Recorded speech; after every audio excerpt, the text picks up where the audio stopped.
Здравствуйте! 21 марта – Всемирный день поэзии. Для России именно в этом году это не просто какая-то дата в календаре, а еще и очень знаменательное событие. Дело в том, что в России отмечается прямо-таки поэтический бум. Недавно, буквально на днях, началось интернет-вещание даже специального литературного радио. Вот таким вот образом выглядит сайт этой радиостанции. В общем-то, он еще в разработке, как видите, и тем не менее появился. Бум этот отмечается и на печатном традиционном рынке. В стране издается два исключительно поэтических журнала «Орион» и «Воздух». Ну и, наконец, появилась крупная премия под названием «Поэт». Что происходит и какова ситуация у нас в Якутске? Ответы на эти вопросы сразу после рассказа о наиболее значимых событиях дня. В Якутии продолжается декада бытового обслуживания населения. Декада, надо сказать, проводится это не первый год и каждый раз по весне. И каждый раз в его программе появляются все новые и новые мероприятия. Да, совершенно верно. Вот в этом году новое – это семинар для тех людей, кто занимается в улусах, в сельских улусах нашей республики ремонтом автомашин.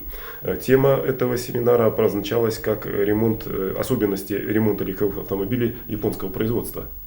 Прокуратура республики сообщает о вступлении в законную силу приговора присяжных заседателей суда города Мирного. Речь идет о громком деле об ограблении инкассаторов Сбербанка 2 года назад. Дело было расследовано быстро, и уже в ноябре состоялся суд, а затем тянулись повторные суды. И в результате инкассатор Мирнинского отделения Сбербанка Иван Кобзарь получил 13 лет лишения свободы. Такой срок он получил за создание вооруженной банды для нападения на бригаду инкассаторов. Кобзарь передал другому участнику банды план здания банка, данные о спецмашинах и данные о времени и способе доставки денежных средств. И уже тот, вооруженный автоматом Калашникова, совершил вооруженное ограбление. Да, за что и получил 11 лет лишения свободы. Прокуратура Тампонского района направила в районный суд уголовное дело по обвинению акушера-гинеколога Центральной районной больницы в смерти роженицы. Подсудимая перед тем, как направить женщину на кесарево сечение, не провела необходимые мероприятия по поддержанию и восстановлению жизненно важных функций организма беременной. Итак, мы с вами становимся свидетелями того, как в России происходит поэтический бум. Повторюсь еще раз, недавно начала вещание интернет-радиостанция «Литературное радио». В стране издаются 2 толстых поэтических журнала, ну и, наконец, появилась крупная премия «Поэт». Что происходит и какова ситуация в столице нашей республики, в Якутске? Ответ на этот вопрос дадут сегодня в нашей передаче 2 участника ее. Молодой начинающий поэт и рекламный менеджер одной из якутских радиостанций. Ну, почему именно рекламный менеджер? Дело в том, что ведь в большинстве из нас, я имею в виду обычных горожан, сталкиваемся с рекламой, может быть, не в чистом виде, а с поэтической рекламой, может быть, не в чистом виде, но, по крайней мере, в виде каких-то частушек, либо рифмованных текстов именно в рекламе. Ничего нет странного в том, что очень широко используются литературные какие-то уже, так сказать, признанные пословицы, поговорки, загадки, сказки. А зачем изобретать колесо? А любители современной рок-музыки наверняка причислят к этому проявлению поэтики, поэзии в рекламе еще и свою, так сказать, версию, а именно в рок-музыке. Во всяком случае, так считает и следующий наш эксперт. Сейчас поэзия в России имеет развитие именно через рок-музыку. Просто у нас культурно сложилось такое понимание личности поэта, что он обязательно должен провозглашать что-то массовое. Это в русской традиции. Да? То есть он как мессия провозглашает какое-то свое слово, доносит его до народа. Его слово, поэтическое слово, должно доходить до каждого. Получается, что поэзия сейчас живет в роке. Да. Итак, спрос есть. А предложения? Готовы ли поэты? И, наконец, готовы ли к этому и рекламодатели? Все из нас, конечно, играли в буриме в свое время, да, берется уже знакомая всем рифма и переначивается каким-то образом. Но когда заходит речь о рекламе, именно о коммерческом использовании, задача непростая, признаюсь честно, задача непростая.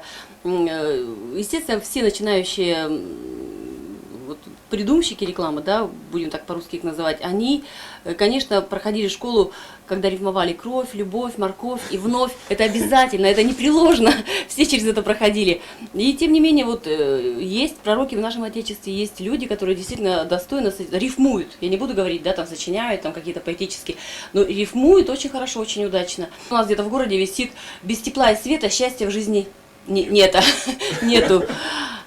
Тоже люди хотели сказать о многом. Вот они криком кричали о том, что ну пользуйтесь светом, ну платите. Ну а Вячеслав Левочкин отмечает еще одну сферу проявления поэзии в современной нашей жизни. Сейчас, в принципе, молодежь не так много серьезно этим занимается. В основном как бы это все легковесно, как бы, на форумах, на сайтах. А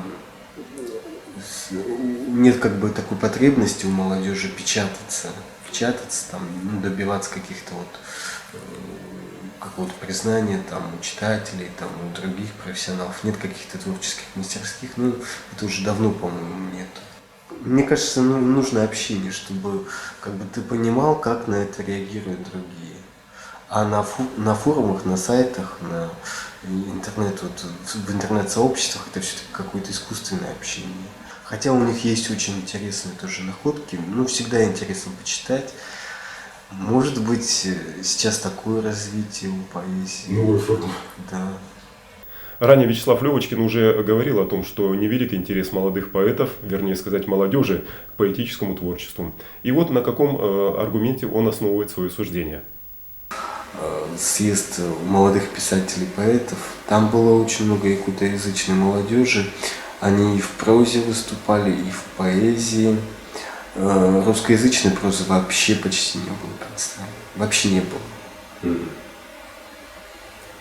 А была секция русскоязычной поэзии.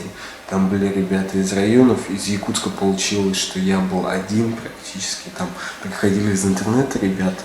Но они как-то так, посмотрели, посидели, порассуждали и ушли. И как бы вообще никакого эффекта не было, результата.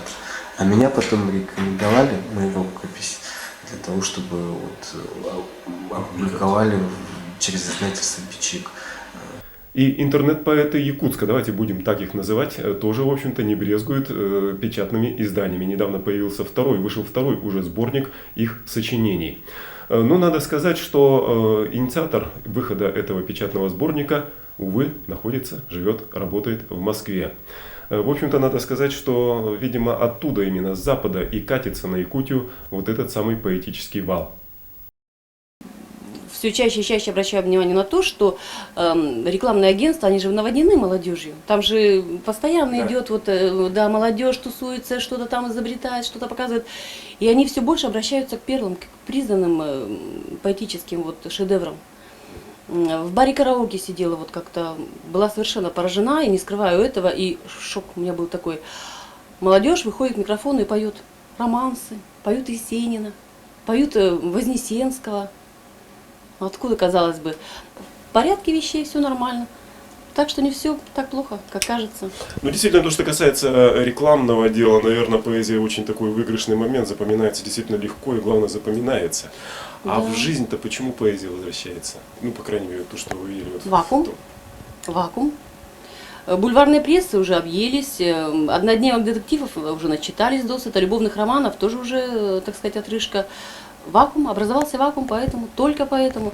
Поэтому экранизируется «Идиот», поэтому экранизируются «Братья Карамазовы». Все только поэтому. Спрос. Будет спрос, в эфире обязательно прозвучит предложение. Хорошо, замечательно, прекрасно. Конечно, может пройдет, у нас, не знаю, конечно, много лет пройдет, и, возможно, в эфире прозвучит поэтический подарок, звучит в честь подруги юности Марьи Ивановны.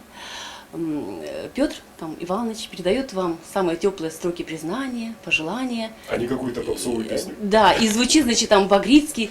Ты помнишь дачу и качели среди двух высоких тополей, как мы взлетали и немея, и так далее. Почему нет? Будет все это, конечно, будет. На всякий случай еще раз повторю имя поэта: Эдуард Багрицкий. В общем-то, очень хочется верить в то, что это предсказание, оно сбудется, хотя бы в каком-то отдаленном будущем, и в Якутске тоже. Потому что на самом деле, в общем-то, примитивное, попсовое, я бы так сказал, поздравления, которые звучат ежедневно по нашим радиостанциям, честно говоря, уже достали. А в то, что такие поэтические возвышенные поздравления придут и на наше радио, я в это верю. По крайней мере, если судить по аналогии с какими-то политическими либо экономическими инновациями, которые в конце концов все-таки докатывались до Якутска из Москвы тоже. На сегодня все. Смотрите завтра в Бексе. Книга будет называться «Для тех, кто не любит физику». А даже так? Это так. Эта книга почти готова. Вот. Я сейчас ищу спонсоров. Алексей Иванов, учитель физики 23-й школы, отличник просвещения Российской Федерации, не успел издать одну книгу, как уже мечтает о другой. Ну, об этом завтра. А сегодня все. До свидания.